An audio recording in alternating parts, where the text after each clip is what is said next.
ഒരുപാട് കാലത്തെ കാത്തിരിപ്പിനൊടുവിലാണ് ലക്ഷദ്വീപിലേക്കുള്ള ഞങ്ങളുടെ യാത്ര ആരംഭിക്കുന്നത്. ഒരിക്കലും നടക്കില്ല എന്ന് വിചാരിച്ച ഒരു യാത്രയായിരുന്നു ഇത്. ഞങ്ങൾ 5 പേരുണ്ടായിരുന്നു.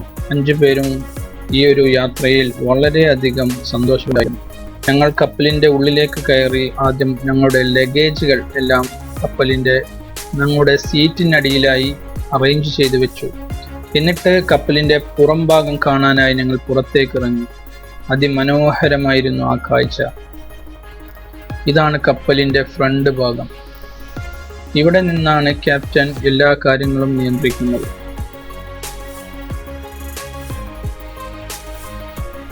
കപ്പലിൻ്റെ ഒരു വരാന്തയാണിത്. ഇതിലൂടെ നടന്നാൽ ഏകദേശം കപ്പൽ എത്ര ലെങ്ത് ഉണ്ട് എന്ന് നിങ്ങൾക്ക് കാണാൻ കഴിയും.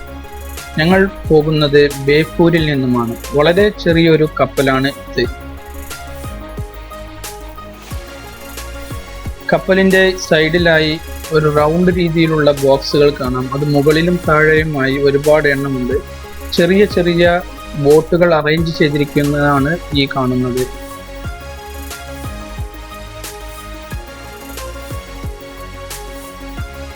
യാത്ര തുടങ്ങും മുമ്പ് ഞങ്ങൾ സൈഡിൽ ഇരിക്കുകയായിരുന്നു. ഇത് കാണുന്നത് ബേപ്പൂരാണ്. എല്ലാം നല്ല ശരിയാണ്. മെല്ലെ മെല്ലെ കപ്പൽ ബേപ്പൂരിൽ നിന്നും അകന്ന് നീങ്ങിക്കൊണ്ടിരിക്കുകയാണ്. ബേപ്പൂരിൻ്റെ ഒരു ഭാഗം നിങ്ങൾക്കിതിൽ കാണാം. ഞങ്ങൾ എല്ലാവരും വളരെ സന്തോഷത്തിലാണ്. ഉള്ളിൽ ചെറിയൊരു ഭയപ്പാടുമുണ്ട്. കടലിൻ്റെ നടുവിലേക്കാണ് പോകുന്നത്. മത്സ്യത്തൊഴിലാളികൾ ബോട്ടുമായി അങ്ങോട്ടും ഇങ്ങോട്ടും ചീറിപ്പായുന്നത് കപ്പലിൽ നിന്നും ഞങ്ങൾക്ക് കാണാൻ കഴിഞ്ഞു. കപ്പൽ മെല്ലെ മെല്ലെ ബേപ്പൂരിൽ നിന്നും അകന്ന് നീങ്ങിക്കൊണ്ടിരിക്കുകയാണ്. ബേപ്പൂർ ദൂരെ ദൂരെയായി വന്നുകൊണ്ടിരുന്നു. മത്സ്യത്തൊഴിലാളികളുടെ ചെറു ചെറു ബോട്ടുകൾ അപ്പോഴും അങ്ങോട്ടും ഇങ്ങോട്ടും, മത്സ്യം കിട്ടിയതും കിട്ടാത്തതുമായ ബോട്ടുകൾ അങ്ങോട്ടും ഇങ്ങോട്ടും പായുന്നുണ്ടായിരുന്നു. മെല്ലെ മെല്ലെ നടുക്കടലിലേക്ക് നീങ്ങിക്കൊണ്ടിരിക്കുമ്പോൾ കടലിൻ്റെ കളർ വ്യത്യാസം നമുക്ക് കറക്റ്റായി കാണാൻ കഴിയുന്നുണ്ടായിരുന്നു.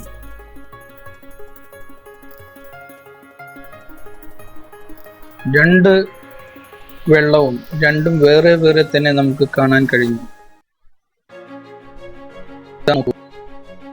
ഒന്ന് ഡാർക്ക് ബ്ലൂ ആണ്, ഒന്നൊരു ലൈറ്റ് ബ്ലൂ ആണ്. കടലിൻ്റെ അപാരത ആഴങ്ങളിൽ മറ്റു കപ്പലുകൾ ഓടുന്നത് നിങ്ങൾക്ക് കാണാം. വളരെ മനോഹരമായ കാഴ്ചയായിരുന്നു ഈ കണ്ടത്. 2 വര വരച്ച പോലെ കറക്റ്റായിട്ട് വെള്ളം സെപ്പറേറ്റ് ആയി നിൽക്കുന്നത് കറക്റ്റായി കാണാൻ കഴിയുന്നുണ്ടായിരുന്നു.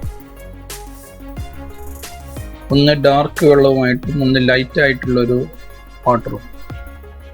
കടലിൻ്റെ ഈ കളർ മാറ്റം ഞങ്ങളെ എല്ലാവരെയും ആസ്വദിച്ചു. നല്ല പോലെ ആസ്വദിക്കാൻ കഴിയുന്ന ഒന്നായിരുന്നു. പിന്നീട് തിരയുടെയും കപ്പലിൻ്റെയും സ്പീഡ് കൂടി വന്നു. കപ്പൽ കടലിൻ്റെ ഉള്ളിലേക്ക് പോയി. പിന്നീട് കര തീരെ കാണാത്ത അവസ്ഥയായി. കപ്പലിൻ്റെ ഫ്രണ്ടിൽ നിന്ന് നോക്കിയാലും സൈഡിൽ നിന്ന് നോക്കിയാലും പിന്നീട് അറ്റമില്ലാ കടലുകളായി കാണാൻ കഴിയും. കടലിലേക്ക് സൂക്ഷിച്ചു നോക്കിയാൽ ഡോൾഫിനും മറ്റു മീനുകളും പൊന്തും താകുകയും ചെയ്യുന്നത് കറക്റ്റായി കാണാൻ കഴിഞ്ഞിരുന്നു. ഇതെല്ലാം ഞങ്ങളെ വളരെയധികം അത്ഭുതപ്പെടുത്തി.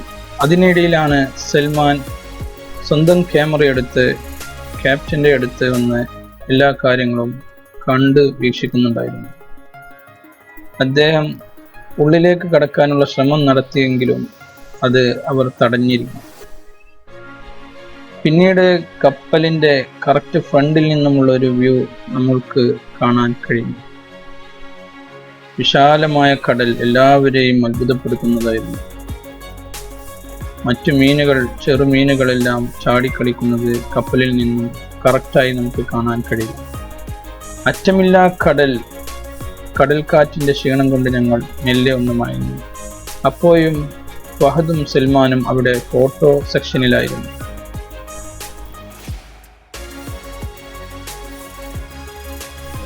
അവർ വരാന്തയിലൂടെ അങ്ങോട്ടും ഇങ്ങോട്ടും നടക്കുന്ന വീഡിയോ ഒരുപാട് ഷൂട്ട് ചെയ്തിട്ടുണ്ടായിരുന്നു.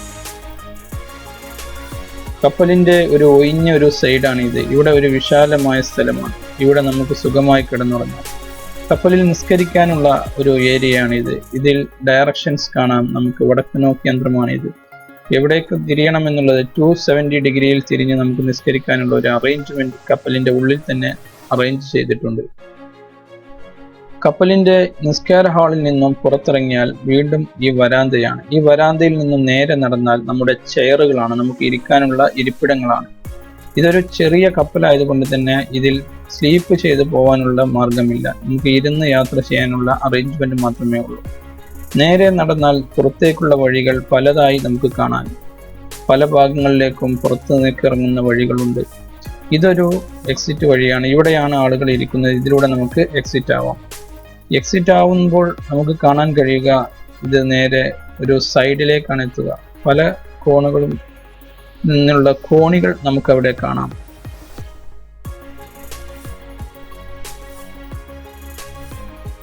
നമ്മളിപ്പോൾ പുറത്തേക്ക് വീണ്ടും എത്തിയിരിക്കുകയാണ്. ഇവിടെയും ഞങ്ങൾ താൽക്കാലികമായി കിടന്നുറങ്ങുന്ന സ്ഥലമായി മാറി. പിന്നീട് അങ്ങോട്ട് രാത്രിയുടെ കാലമാണ്. രാത്രി കൂരാക്കൂരിരട്ടിലും ചന്ദ്രനെ നമുക്ക് കപ്പലിൽ നിന്ന് കാണാൻ കഴിയുന്നു.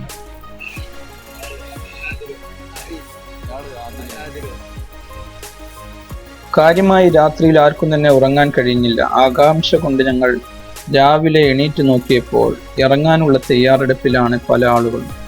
അപ്പോൾ ഞങ്ങളും ഇറങ്ങാനായി ചെന്നപ്പോൾ കപ്പലിൽ നിന്ന് ഒരാൾ പറഞ്ഞു, നിങ്ങൾക്ക് ഇറങ്ങാനുള്ള സ്ഥലം എത്തിയിട്ടില്ല. ഇപ്പോൾ ഇറങ്ങിക്കൊണ്ടിരിക്കുന്നത് മിനിക്കോയിലേക്ക് പോകാനുള്ള ആളുകളാണ്. അങ്ങനെ മിനിക്കോയിലേക്ക് ആളുകളെയും കൊണ്ടുപോകാനായി ഒരു ബോട്ട് കപ്പലിനടുത്ത് തയ്യാറായി നിൽക്കുന്നുണ്ട്. ഞങ്ങളുടെ കപ്പലിൽ നിന്നും ആളുകൾ ആ ബോട്ടിലേക്ക് മെല്ലെ മെല്ലെ ഇറങ്ങി. നേരം വെളുത്തു തുടങ്ങിയിട്ടേ ഉള്ളായിരുന്നു. പിന്നീട് ആ ബോട്ട് മെല്ലെ മെല്ലെ മിനിക്കോയിലേക്ക് നീങ്ങി. ഞങ്ങൾക്ക് ഇനി ഇവിടുന്ന് വീണ്ടും 1.5 മണിക്കൂർ യാത്രയുണ്ട് കവരത്തിയിലെത്താൻ. കവരത്തി എത്താത്തതിൻ്റെ ടെൻഷനും അതുപോലെ ഇതുവരെയുള്ള യാത്രയുടെ ക്ഷീണവും ഞങ്ങൾക്ക് എല്ലാവർക്കും നല്ലവണ്ണം ഉണ്ടായിരുന്നു. കുറച്ച് കഴിഞ്ഞപ്പോൾ അങ്ങോട്ടുള്ള ചരക്കുകൾ കയറ്റിയ ഒരു കപ്പൽ മറ്റൊരു സൈഡിൽ അതിൽ നിറച്ചുകൊണ്ടിരിക്കുകയായിരുന്നു. മിനിക്കോയിലേക്ക് പോകാൻ വേണ്ടി ആ കപ്പൽ മെല്ലെ മെല്ലെ പോയി. അങ്ങനെ അവരെ അവിടെ ഇറക്കിയതിന് ശേഷം വീണ്ടും ഞങ്ങൾ യാത്ര തുടർന്നു. ഏകദേശം 1.5 മണിക്കൂർ 1.25 മണിക്കൂറായപ്പോഴേക്കും ദ്വീപ് മെല്ലെ മെല്ലെ ഞങ്ങളിലേക്ക് കണ്ടു തുടങ്ങി. കവരത്തി മെല്ലെ മെല്ലെ നിങ്ങൾക്ക് സൂക്ഷിച്ചു നോക്കിയാൽ മുമ്പിൽ കാണാം. ഇതാണ് കവരത്തി ദ്വീപ്. ഈ കവരത്തിയിലേക്കാണ് ഞങ്ങൾ പോകുന്നത്. ഷിജിൽ വീട്ടിലേക്ക് വിളിച്ച് ഏകദേശം റേഞ്ച് ഉണ്ടാക്കിയതിന് ശേഷം ഞങ്ങൾ ഇവിടെ എത്താറായി എന്നുള്ള മെസ്സേജ് കൊടുത്തു. അങ്ങനെ ഞങ്ങൾക്ക് എത്താനുള്ള സ്ഥലം എത്തിയപ്പോൾ ഞങ്ങൾ മെല്ലെ ബാഗും കൊണ്ട് ഇറങ്ങി. അപ്പോഴാണ് കണ്ടത് അവിടെ വലിയൊരു ക്യൂ ആണ് ഇറങ്ങാൻ വേണ്ടിയിട്ട്. അങ്ങനെ മെല്ലെ ഞങ്ങൾ പുറത്തിറങ്ങാനുള്ള തയ്യാറെടുപ്പിലായി. മെല്ലെ മെല്ലെ പുറത്തിറങ്ങി മെല്ലെ അടുത്തൊരു ബോട്ടിലേക്ക്. ഈ ബോട്ടാണ് ഞങ്ങളെ കവരത്തിയിലേക്ക് എത്തിക്കാനുള്ളത്. എല്ലാ ആളുകളെയും ഇറക്കാനായി ധാരാളം വർക്കേഴ്സ് കപ്പലിൽ തന്നെ ഉണ്ടായിരുന്നു. കപ്പലിൽ നിന്നും മെല്ലെ മെല്ലെ സാധനങ്ങൾ ഓരോന്നോരോന്നായി ബോട്ടിലേക്ക് മാറ്റിക്കൊണ്ടിരുന്നു. പല സംഭവങ്ങളും ഓരോ ആളുകളുടെ കയ്യിലുണ്ടായിരുന്നു. അവർക്ക് വേണ്ട ഭക്ഷണ സാധനങ്ങളും മറ്റും കയ്യിലുണ്ട്. അതുപോലെ തന്നെ മറ്റ് ലഗേജുകളും എല്ലാം ബോട്ടിലേക്ക് ഇറക്കി കപ്പലിൽ ഞങ്ങൾ ടാറ്റ പറഞ്ഞ് അവരെ ചെക്കനെ. ഞങ്ങളുമായി വന്ന കപ്പൽ ഞങ്ങളിൽ നിന്നും മെല്ലെ മെല്ലെ അകന്നു നീങ്ങി. മിനിക്കോയ് എന്ന് പറയുന്ന കപ്പലായിരുന്നു അത്. ബേപ്പൂരിൽ നിന്നും ഞങ്ങളെ ലക്ഷദ്വീപിലേക്ക് എത്തിച്ച മിനിക്കോയ് കപ്പൽ ദൂരേക്ക് മാഞ്ഞു വന്നു. ഞങ്ങൾ ഞങ്ങളുടെ ബോട്ടിൽ കവരത്തി ലക്ഷ്യമാക്കി നീങ്ങി. നിങ്ങൾക്ക് കാണാം, കവരത്തിയിലെ കാഴ്ചകളാണ് ബോട്ടിൽ നിന്നും നമ്മൾ ഈ കാണുന്നത്. കവരത്തി ദ്വീപിന്റെ 2 വശങ്ങളാണിത്. ഈ ഒരു സൈഡിൽ കംപ്ലീറ്റ് കടലും. ഞങ്ങൾ ഓരോരുത്തരും ഫോട്ടോ എടുക്കാനുള്ള തിരക്കിലായിരുന്നു. കവരത്തി കണ്ട ആവേശം. പല ആളുകളും സാധാരണയിലേക്കുള്ള അവിടെ സ്ഥിര താമസക്കാരായിരുന്നു. ഇവിടെയും കടലിന്റെ കളർ മാറ്റം ഞങ്ങൾക്ക് കാണാൻ കഴിഞ്ഞു. Colour dark and light blue ആയിട്ട് സെപ്പറേറ്റ് ആയിട്ട് നിൽക്കുന്നതും കാണാൻ കഴിഞ്ഞു. മറ്റൊരു പ്രത്യേകത ഞങ്ങൾക്ക് കാണാൻ കഴിഞ്ഞത് ഇവിടെ ഒരു ലൈറ്റ് ഗ്രീൻ, ഇളം പച്ച കളറിൽ വെള്ളത്തിന്റെ കളർ മാറ്റം, അതും ഞങ്ങളെ അത്ഭുതപ്പെടുത്തി. സാധാരണ നമ്മൾ കാണുന്ന കടലിലെ വെള്ളം പോലെയല്ല ഇവിടുത്തെ വെള്ളം. ഒരു ലൈറ്റ് ഗ്രീനായി ഞങ്ങൾക്ക് അനുഭവപ്പെട്ടു. ചുരുക്കി പറഞ്ഞാൽ ഒരു ക്രിസ്റ്റൽ ക്ലിയർ വാട്ടർ. കടലിന്റെ അടി കറക്റ്റായിട്ട് ഞങ്ങൾക്ക് ഇവിടെ നിന്ന് തന്നെ കാണാമായിരുന്നു. പല മീനുകളും ചാടുന്നതും കളിക്കുന്നതും ഈ വെള്ളത്തിൽ കറക്റ്റായി കാണാൻ കഴിഞ്ഞു. കണ്ടല്ലോ, നിങ്ങൾക്കും ഇതൊരു അത്ഭുതമായിരിക്കും. ലക്ഷദ്വീപിന്റെ ഒരു തനതായ ഒരു പ്രകൃതി എന്ന് പറയുന്നത് തന്നെ ഈ ഒരു വെള്ളം ആണ് എന്ന് നമുക്ക് മനസ്സിലാക്കാം. അതുപോലെ ഈ വെള്ളത്തിനടിയിലേക്ക് സൂക്ഷിച്ചു നോക്കിയാൽ ക്രിസ്റ്റൽ ക്ലിയർ ആയിട്ടുള്ള കോറൽ നമുക്ക് ഒരുപാട് കാണാം. കോറൽ ഐലൻഡ് എന്നാണ് ലക്ഷദ്വീപിനെ അറിയപ്പെടുന്നത്. ഈ കാണുന്ന 2 കുറ്റികൾക്കിടയിലൂടെയാണ് ബോട്ടുകൾ പോകേണ്ടത്. ഇത് 2 സൈഡിലുമുണ്ട്, ഇതിലൂടെയാണ് പോകേണ്ടത്. കണ്ടല്ലോ, നമ്മുടെ വെള്ളത്തിന്റെ കളർ ഇളം ഗ്രീനായി കാണാം. മറ്റ് ഭാഗത്ത് സാധാ നമ്മൾ കണ്ട പോലെ ഡാർക്ക് ബ്ലൂ ആയിട്ടുള്ള വെള്ളമാണ് കാണുന്നത്. ഇതാണ് നേരത്തെ നമ്മൾ കണ്ട 2 സൈഡുകൾ. ഈ 2 സൈഡിന്റെയും ഈ ഒരു സൈഡിന്റെയും ഇതിന്റെ അപ്പുറത്ത് മറ്റൊരു സൈഡുമുണ്ട്. ഇതിന്റെ നടുക്കിലൂടെയാണ് ബോട്ടുകൾ പോകുന്നത്. കപ്പലുകൾക്ക് ഇതിന്റെ ഇപ്പുറത്തേക്ക് പ്രവേശനമില്ല. അതിനുള്ള ഒരു സിമ്പലാണ് ഈ വെച്ചിട്ടുള്ളത്. ഇവിടെ നിന്നും നമുക്ക് ചെറിയ ചെറിയ തുരുത്തുകൾ പോലെ മറ്റു ദ്വീപുകൾ കാണാം. ഇനി കവരത്തിയിലേക്കുള്ള ഞങ്ങളുടെ എൻട്രൻസ് ആണ്. കവരത്തി തൊട്ടടുത്ത് എത്തിയിട്ടുണ്ട്. കവരത്തിയിൽ കുട്ടികൾ കളിക്കുന്നത് ഞങ്ങൾക്ക് കാണാൻ കഴിഞ്ഞു. രാവിലെ ഏകദേശം 7:30-8 മണിയോടടുക്കുന്നു. കുട്ടികൾ അവിടെ കളിച്ചുകൊണ്ടിരിക്കുന്നു. ആളുകൾ എല്ലാവരും നല്ല ക്ഷീണത്തിലാണ്. യാത്രയുടെ ക്ഷീണത്തിന്റെ മുഖത്തും ഉണ്ടായിരുന്നു. അങ്ങനെ കരക്കെത്തിയപ്പോൾ ഞങ്ങൾക്ക് കാണാൻ കഴിഞ്ഞത് ആളുകളെ വെയിറ്റ് ചെയ്ത് നിൽക്കുന്ന വണ്ടികളാണ്. പല ആളുകളെയും വെയിറ്റ് ചെയ്തിരിക്കുന്നു. പല ആളുകളും മറ്റുള്ള വണ്ടികളെ വെയിറ്റ് ചെയ്തിരിക്കുന്നു. ഞങ്ങൾ തന്നെ ഞങ്ങളുടെ കുഞ്ഞു മുഹമ്മദ് കാക്കയെ കാത്തിരിക്കാൻ വേണ്ടി ഒരു പറ്റിയ സ്ഥലങ്ങളിലേക്ക് നടന്നു നീങ്ങി. ഇതാണ് കവരത്തിയുടെ മെയിൻ എൻട്രൻസിലേക്കുള്ള വഴി. അവിടുന്ന് ഞങ്ങൾ മെല്ലെ മെല്ലെ നടന്ന് മെയിൻ എൻട്രൻസിലേക്ക് എത്താൻ വേണ്ടി നടക്കുകയാണ്.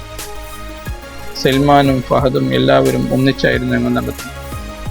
ഷിജിലേസും ഉണ്ടായിരുന്നു. കവരത്തിയുടെ മെയിൻ എൻട്രൻസ് ആണ് ഈ കാണുന്നത്. വെൽക്കം ടു കവരത്തി എന്നുള്ള ഈ ബോർഡ്. ഇതിലൂടെ അങ്ങ് പ്രവേശിച്ചാൽ കവരത്തിയിൽ എത്തിക്കഴിഞ്ഞു. എല്ലാവർക്കും വളരെയധികം സന്തോഷമായി. കടലിലെ കാഴ്ചകൾ കണ്ട് ഇനി കവരത്തിയിലെ കാഴ്ചകൾക്ക് വേണ്ടി ഞങ്ങൾ കുഞ്ഞു മുഹമ്മദ് കാക്കയെ വെയിറ്റ് ചെയ്തിരിക്കുകയാണ്. അങ്ങനെ ഞങ്ങൾ ഓട്ടോയിൽ കയറി ഇന്ന സ്ഥലത്തേക്ക് വരണം എന്ന് പറഞ്ഞ പ്രകാരം ഞങ്ങൾ ഓട്ടോ വിളിച്ച് 2 ഓട്ടോ വിളിച്ചാണ് പോയത്. മെല്ലെ മെല്ലെ കുഞ്ഞു മുഹമ്മദ് കാക്കയുടെ അടുത്തേക്ക് പോയിക്കൊണ്ടിരിക്കുകയാണ്. അദ്ദേഹമാണ് ഞങ്ങളുടെ എല്ലാ കാര്യങ്ങളും നോക്കാം എന്ന് ഏറ്റിട്ടുള്ളത്. വളരെ നല്ലൊരു മനുഷ്യനായിരുന്നു അദ്ദേഹം. ഞങ്ങൾ 5 പേരാണ് ഉണ്ടായിരുന്നത്. ഷിജിൽ, സൽമാൻ, ഷിജിലേഷ്, ഫഹദ്, പിന്നെ ഞാനും. കുൻമോയിൻ കാക്ക ഞങ്ങളുമായി അവിടെ വെയിറ്റ് ചെയ്ത് നിൽക്കുന്നുണ്ടായിരുന്നു. അവരുടെ അടുത്തേക്കാണ് ഞങ്ങൾ ഓട്ടോറിക്ഷയിൽ പോയിക്കൊണ്ടിരിക്കുന്നത്. നമ്മുടെ നാട്ടിൽ കടപ്പുറം ഏരിയയിൽ കാണുന്ന പോലുള്ള റോഡുകളാണ് ഇവിടെയും ഉള്ളത്. 90% റോഡുകളും കോൺക്രീറ്റ് റോഡുകളാണ് ഇവിടെ ഉള്ളത്. ഇവിടുത്തെ മറ്റൊരു പ്രത്യേകത, വലിയ വലിയ ചാക്കുകളിൽ കോറൽ, നമുക്ക് സിമെന്റിനും അതുപോലെ കമ്പിക്കും പകരം കോറലാണ് ഇവിടെ മെയിനായി ഉപയോഗിക്കുന്നത്. ഇവിടുത്തെ മെയിൻ ഐറ്റം എന്ന് പറയുന്നത് ഈ സൈക്കിൾ സവാരിയാണ്. എല്ലാവരും ഉപയോഗിക്കുന്നത് ഈ സൈക്കിളാണ്. കുഞ്ഞു മുഹമ്മദ് ഖാൻ ഞങ്ങൾക്ക് എല്ലാവർക്കും ഓരോ സൈക്കിൾ ഒപ്പിച്ചു തന്നു. അങ്ങനെ ഞങ്ങൾ സൈക്കിളിൽ യാത്ര തിരിക്കാൻ തുടങ്ങി. ചെറുപ്പത്തിൽ സൈക്കിൾ ചവിട്ടിയുള്ള എക്സ്പീരിയൻസിൽ എല്ലാവർക്കും പുതുമയാർന്ന ഒരു അനുഭവമായിരുന്നു ഈ സൈക്കിൾ സവാരി. ഗേൾസിൻ്റെ സൈക്കിളും ബോയ്സിൻ്റെ സൈക്കിളും എല്ലാം ഉണ്ടായിരുന്നു ഈ കൂട്ടത്തിൽ. വളരെ നല്ല അനുഭവമായിരുന്നു. ആദ്യമേ ഞങ്ങൾ പോയത് ഹെലികോപ്റ്റർ ഇറങ്ങുന്ന ഒരു സ്പേസ് ഉണ്ട് കവരത്തിയിൽ. അത് കാണാനായിരുന്നു.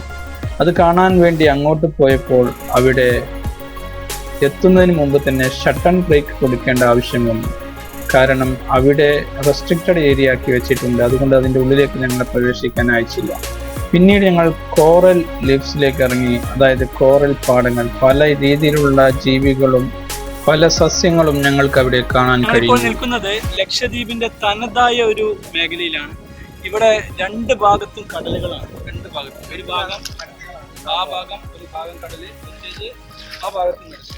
ഇനി ഇതിൻ്റെ ഒരു പ്രത്യേകത, ഈ വെള്ളത്തിൽ ഇല്ലാത്ത ജീവികളില്ല. കടലിൽ കാണുന്ന എല്ലാ ജീവികളും ഇതിലുണ്ട്. ഫോർ എക്സാമ്പിൾ സ്റ്റാർ ഫിഷ് ആണ് ഈ കാണുന്നത്. കണ്ടല്ലോ, സ്റ്റാർ ഫിഷ്.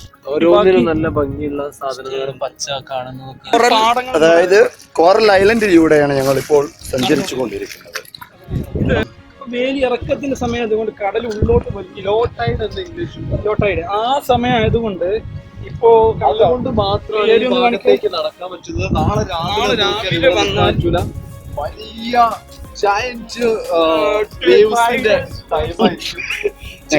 ഞങ്ങളെ നിയന്ത്രിച്ചുകൊണ്ടിരിക്കുന്നത് ഞങ്ങളുടെ പ്രിയപ്പെട്ട കുഞ്ഞു മുഹമ്മദ് കാക്കയാണ് ഞങ്ങളെ നിയന്ത്രിച്ചുകൊണ്ടിരിക്കുന്നത്. റീഫ്സിലെ ചില തരം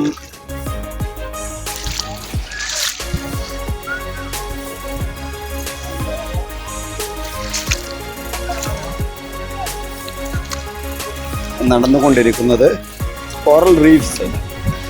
ഇതായി കാണുന്നത്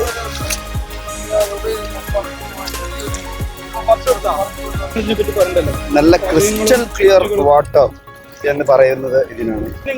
ഒരു നീരാളി പിടുത്തത്തിനുള്ള ശ്രമത്തിലാണ് ഞങ്ങൾ. ഈ വയലൻസിന് നമ്മളോട് മൂന്ന് മണ്ണിൽ പൊത്തിക്കഴിഞ്ഞാല് ഒരാഴ്ച കഴിയുമ്പോഴത്തേക്ക് നല്ല കളറായിട്ട് ഇവിടുത്തെ എല്ലാ സാധനങ്ങളും കഴിക്കലേ. ഇത് കഴിക്കില്ല. ജീവനൊക്കെ വന്നാല്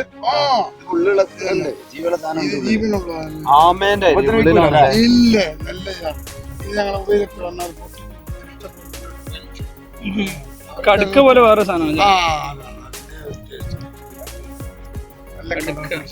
വെള്ളത്തിലൂടെ നീങ്ങി പോലെ കാലുകൾ നമുക്ക് കാണാം. 1, 2, 3, 4, 5, 6. ഇത് ഇവിടെ കണ്ടോ? ഈ ഒരു ഇത് കണ്ടോ? ഇതാണ് ജീവൻ. ഇതിന്റെ ഉള്ളിലുള്ള മാംസം വളരെ ഇത് ചൂടുവെള്ളത്തിലിട്ട് കഴിഞ്ഞാൽ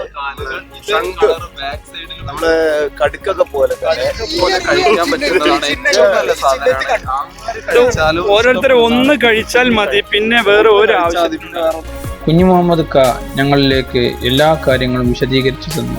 ഓരോ ജീവിയും ഏതാണ് എന്നുള്ളതും എന്താണ് അതിൻ്റെ ആവശ്യം എന്നുള്ളതും അതുപോലെ അത് ഭക്ഷിക്കാൻ പറ്റുമോ ഇല്ലയോ എന്നുള്ളതെല്ലാം കുഞ്ഞുമോയിൻ ക ഞങ്ങൾക്ക് പറഞ്ഞു തന്നു. ഓരോ ജീവികളും ഞങ്ങളെ അത്ഭുതപ്പെടുത്തി. എന്താണ് ഇതിൻ്റെ ഷേപ്പെന്നോ അതിൻ്റെ വ്യത്യാസമെന്നോ എന്ന് ഞങ്ങൾക്ക് വ്യക്തമായി പറയാൻ പോലും കഴിയാത്ത അവസ്ഥയിലായിരുന്നു ഓരോ ജീവികളും. ഓരോന്നിൻ്റെയും സ്റ്റൈല് കണ്ടാൽ നമ്മൾ അത്ഭുതപ്പെട്ടു പോകും. കുഞ്ഞുമോൻ ക ഓരോ ജീവികളെക്കുറിച്ച് ഞങ്ങൾക്ക് വ്യക്തമായി പറഞ്ഞു തന്നു. ഇതും ഒരു ജീവിയാണ്. ഇതിൽ ജസ്റ്റ് ഒന്ന് ഒരു കമ്പി കൊണ്ട് അമർത്തിയാൽ അതിൽ നിന്നും വെള്ളം പുറത്തേക്ക് വരികയും അതുപോലെ അതിൻ്റെ വായ അടയുന്നത് നമുക്ക് കാണാം. പല പല രീതിയിലുള്ള ജീവികൾ എല്ലാവരെയും അത്ഭുതപ്പെടുത്തുന്നതായിരുന്നു ഈ ഒരു കാഴ്ച എന്നുള്ളത്. കടൽ ഉള്ളോട്ട് വലിഞ്ഞതാണെങ്കിലും നമുക്ക് ഇതൊരു അത്ഭുതമായിരുന്നു. പിന്നീട് കടൽ തിരികെ വരുമ്പോൾ ഇതെല്ലാം കടലിലേക്ക് തന്നെ പോകും. ഒരു സ്പ്രിംഗ് ആക്ഷൻ പോലുള്ള ജീവിയാണ് ഇത്. പാമ്പല്ല, കണ്ടാൽ പാമ്പ് പോലെ ഇരിക്കുമെങ്കിലും ഇതിനെ ജസ്റ്റ് ഒന്ന് ടച്ച് ചെയ്ത് നോക്കിയാൽ വളരെയധികം ചുരുങ്ങി വരുന്നതും അതുപോലെ വീണ്ടും അത് നീണ്ടു പോകുന്നതുമായി നിങ്ങൾക്ക് കാണാം. വളരെയധികം അത്ഭുതപ്പെടുത്തിയ മറ്റൊരു ജീവിയാണ് ഈ കാണുന്നത്. അങ്ങനെ അവിടെ നിന്നും ഞങ്ങൾ സൈക്കിളിൽ വീണ്ടും യാത്ര തിരിച്ചു റൂമിലേക്കുള്ള യാത്രയിലാണ്. റൂമിലേക്കുള്ള യാത്രയിൽ കുഞ്ഞുമോയിൻ കാക്കയുടെ ഒരു ഫ്രണ്ടിനെ കാണുകയും മൂപ്പർ ഞങ്ങളോട് കല്യാണം പറയുകയും ചെയ്തു. അങ്ങനെ അന്ന് രാത്രി ഞങ്ങൾക്ക് ഭക്ഷണം ആ കല്യാണ വീട്ടിലായിരുന്നു. അവിടെ പഴയ ഷാഫി കൊല്ലത്തിൻ്റെ പാട്ട് കേൾക്കാം, അതുപോലെ താജുദ്ദീൻ്റെയും പാട്ടുകൾ ഞങ്ങൾക്ക് അവിടെ കേൾക്കാൻ കഴിഞ്ഞു. അത് വേറിട്ടൊരു എക്സ്പീരിയൻസ് ആയിരുന്നു. എല്ലാവരും ഒരുമിച്ച് നിന്ന് ടേബിൾ അടുപ്പിച്ചിട്ടായിരുന്നു അവിടെ ഭക്ഷണം കഴിച്ചിരുന്നത്. അങ്ങനെ ലക്ഷദ്വീപിലൂടെ ഞങ്ങളുടെ ഫസ്റ്റ് ദിവസം അവിടെ അവസാനിച്ചിരിക്കുകയാണ്. മറ്റൊരു കാര്യം ഞങ്ങളെ അത്ഭുതപ്പെടുത്തിയത് ദ്വീപുകാരുടെ ആതിഥ്യ മര്യാദകൾ ആണ്. അവർ എല്ലാവരെയും ഒരേപോലെ സ്വീകരിക്കുകയും ആദരിക്കുകയും ചെയ്യുന്ന ആളുകളാണ്. അടുത്ത ദിവസം എന്തു നടക്കും എന്നറിയാൻ വേണ്ടി ഞങ്ങൾ വെയിറ്റിംഗിലാണ്. നിങ്ങളും അതിനു വേണ്ടി കാത്തിരിക്കുക.